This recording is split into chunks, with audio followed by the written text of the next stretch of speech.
subscribe to my channels.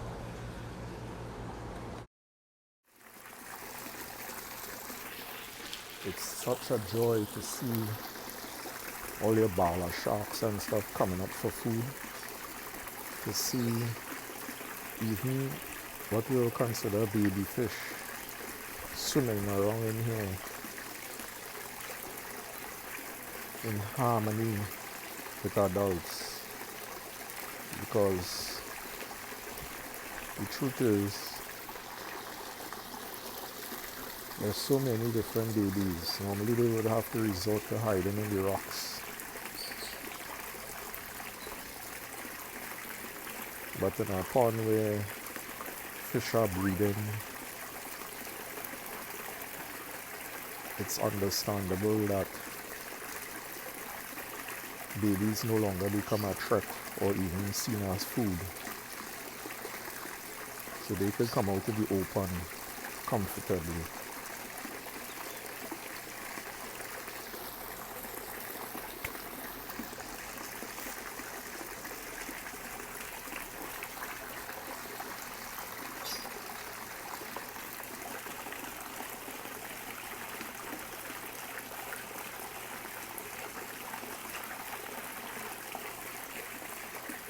This you could never see with all those crazy red devils in here.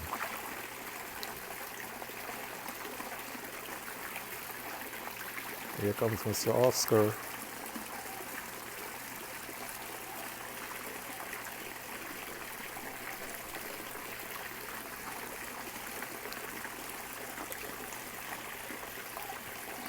And you also see how fish time themselves to come up for food, because I guess the truth is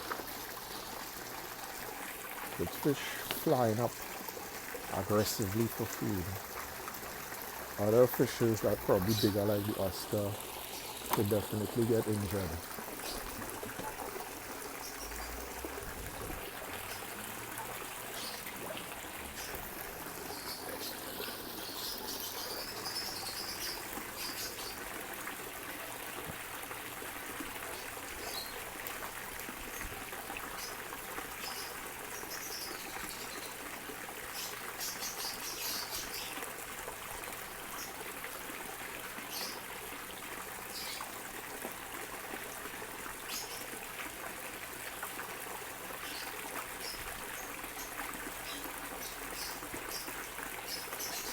See those sevrums as well. I have 2 green sevrums. I like to throw single pellets also for the fish to come up for.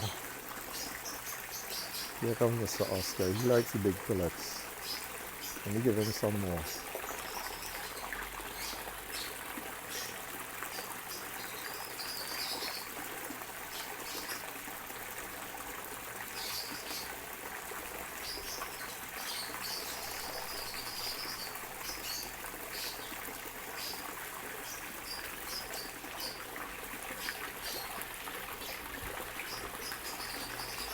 I guess it's not even Mr. Oscar that like those big pellets, eh? I guess over time all those fish have been able to facilitate that pellet in their mouth. That's a 6 mil, and the smaller ones are 3 mil.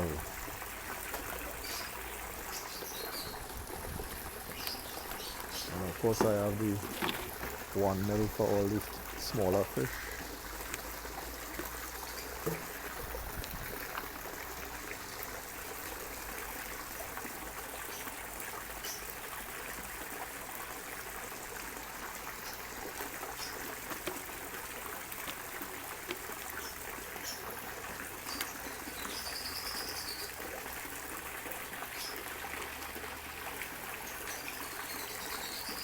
I must admit, not having a GoPro to get close up to these fish does constantly play on my mind. I wonder if that's what GoPro does. They know that people would want to have to get the close-ups. So even if the GoPro is failing under the water over time, and you know, I keep talking about it because I run and I Garmin watch, and the Garmin watch is so, I mean, you could do all sorts of tough stuff with that Garmin watch. Sometimes I clean the pond, if I come from running and I come to clean the pond, the Garmin watch goes underwater.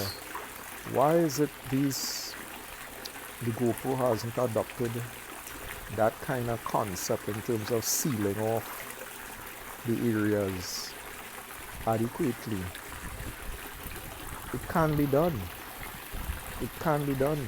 Instead, they have this door that you open that facilitates the SD card and the charging port.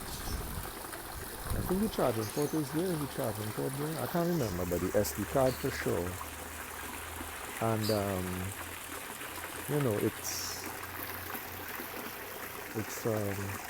it's just not waterproof tight. You have to close the door and ensure that you get like a kind of air suction. And if you don't, in other words, if you slide that door casually and you don't, even though the door is closed, that doesn't mean it's airtight closed. So you have to slide the door in such a way, and it's not every time you're going to get it right. And then of course it takes water, and that's it. That's the end. Everything fries. I mean, that's crazy. That's crazy. That's crazy. You know, the more I talk about that, the more upset I get. You know, because as I said, it's two GoPros. Two GoPros I've bought over that time, and the two of them have failed in that way. The second one, the first one I got it like, let's say November. I started using it in December, and by January, February, it was done. And then of course I tried to get it replaced by reaching out to GoPro. They had me calling on the phone. They tried to, well, as far as I'm concerned, they tried to make me make phone calls almost at the cost of the freaking GoPro, because it wasn't a toll-free number. I mean, of course, I'm out of the US, but if GoPro didn't want to offer proper service to people outside the US, because they have a chat site, and the chat site seems to only be working for US residents, so you can't use Messenger chat to interact with them if you're outside the US, which I find is ridiculous. And so they force you to call them on the phone, and then they're talking in slow-mo. Just frustrating you. Just frustrating you, and by the time you're done, you know, it's a lot of talking and running up your bills. And then what's crazy is that at the end they told me that they will send me a new GoPro, but I need to send them my defective GoPro. So I guess they figured I was lying. When I checked the cost to send the GoPro, again, this GoPro is not, it's what, about, I think I paid 200 and something US or something, or 300 and something US. And the courier charges to send this GoPro, again, between that and the phone costs and all of that, it was just adding up. So I decided that the next time I travel, I'll just pick up another GoPro, and I'll ask the outlet I got it from if they could take it, and the outlet said no, that's from Miami airport. You know, they acted like they have nothing, they can't deal with that issue. I have to talk directly to GoPro. So, you know, that experience made me realize that, you know, sometimes us in the Caribbean here, we put a beat into our governments, etc., about poor service, and, you know, even local businesses about poor service or the inability to solve problems and this and that and the other. And the truth is, some of these big companies that you expect a lot better from, they don't always deliver the bacon. they always, I mean, a big company like that, you would expect that they would do better. Now, I agree that, they can't take everybody's call with a problem and just go off sending off product. But, some companies had that reputation of giving an honor gesture to customers who are genuine. But it is what it is. I bought another GoPro. I tried to be a lot more careful with it because I did realize that door, how you close that door was a problem. And eventually the same thing happened. And that's the thing, it's not happening as soon as you put it in the water and start recording. It's happening like sometimes after 8 minutes of recording. And what I realize is you will put it, most time I realized what was happening is when okay, so I guess, I don't know if it's the memory card or if it's something with the GoPro, but we could only do consistent recording for about 8 minutes every time. So I would time it underwater for 8 minutes, then take it back out, and of course put it back in for a second recording of 8 minutes, depending on what I'm recording. And the truth is, it's while doing that, from the time you put it down the second time, within a minute into that, something happens, and that's when the water enters. So it went well for the first 8 minutes. Why did it crash on the second dispensation? I never interfered with the door. I didn't do anything. It just crashed, and I remember that is what happened also on the first occasion. It's on the second re-entry into the water is when the whole board and memory card, everything crashed. And let me tell you, all the memory card, everything is white. I guess because of the water. It's as if the board fry and it damages the memory card. It's totally crazy. But when you use the memory card in another device, it's no longer accessible. It's just totally crazy, guys. Totally crazy. Anyway, this is really a Cichlid update. Hope you guys enjoy the footage. The tank is coming along.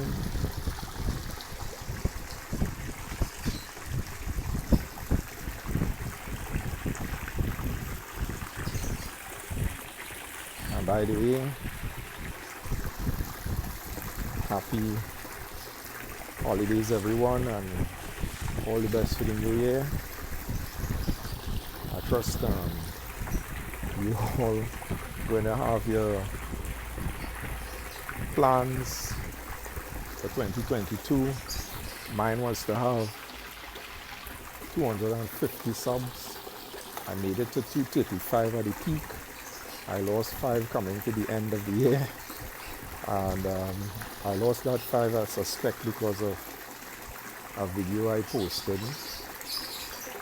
And one of the big YouTubers came very upset with this same Cichlid pond where I got rid of the Red Devils. And I suspect he probably left together with 4 others. But as I said, my videos are about my fish experiences. Sometimes there's difficult decisions to make, and I did take some time to make that decision after exhausting a number of options, and I will live with the consequences of that. But I'm going to keep it real. I didn't have to post it. I did post it.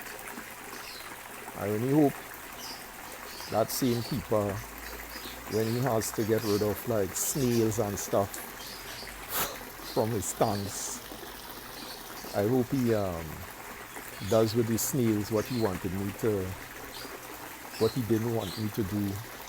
Well, I hope he does with the snails what he's saying I should not do with the Red Devils, because these guys, they dump those snails. We know that. Catch you all on the next one. Have a good one, all. Ciao.